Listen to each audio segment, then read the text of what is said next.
Usually one of the best positional units in all of college football, will Georgia meet its standard in the backfield in 2019? Mark Rogers TV, the voice of college football, teaming up with SG1 Sports here on the SEC channel to break down the 14 teams in the SEC and get you set for 2019. We're looking at Georgia's running backs. Going back to Herschel, 1980, of course, with a national championship and 1982 Heisman Trophy win. He is the standard, and he and Bo Jackson in the SEC will be the standard for quite some time, if not forever. But Georgia's been amazing in the running back position ever since, and more recently, the likes of Noshawn Moreno, Todd Gurley, Nick Chubb, Sony Michel, of course, and the latest was just kind of a flash. If you blinked, you might have missed the career of Elijah Holyfield. The one big season in Athens as the Bulldogs almost won the SEC championship but blew it in the final 5 to 6 minutes against Alabama. Holyfield, 1,018 yards last season and 7 touchdowns, but he declared himself for the NFL draft, and he's off to the pros. That leaves DeAndre Swift as the, no doubt, number one back for the Georgia Bulldogs. He gained 1,049 last season, 10 touchdowns, 6.4 yards per carry. And much like Sony Michel, DeAndre Swift, a threat out of the backfield, very comfortable in that role catching the football. 32 receptions, 297 yards, and 3 touchdowns. DeAndre Swift, I believe, is one of the top 10 backs in college football. All right, no shortage of talent behind him.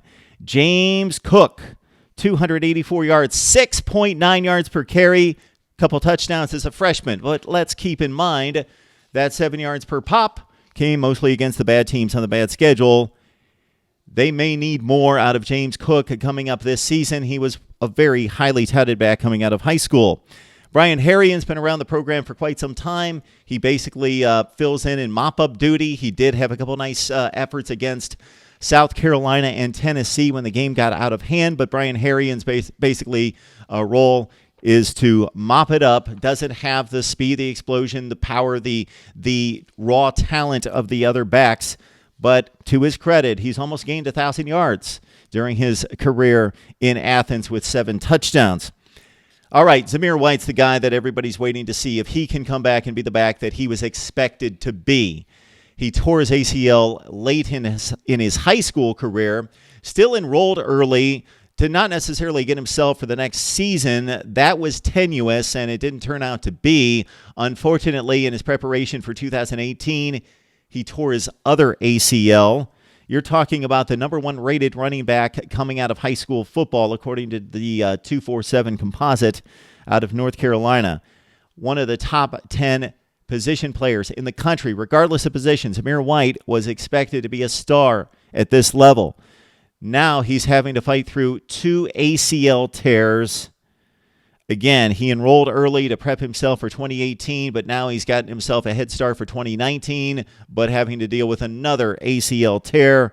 Hopefully he can come back and, much like an Adrian Peterson, show that he can fight through it and has the mental wherewithal, but in addition, just will the body respond?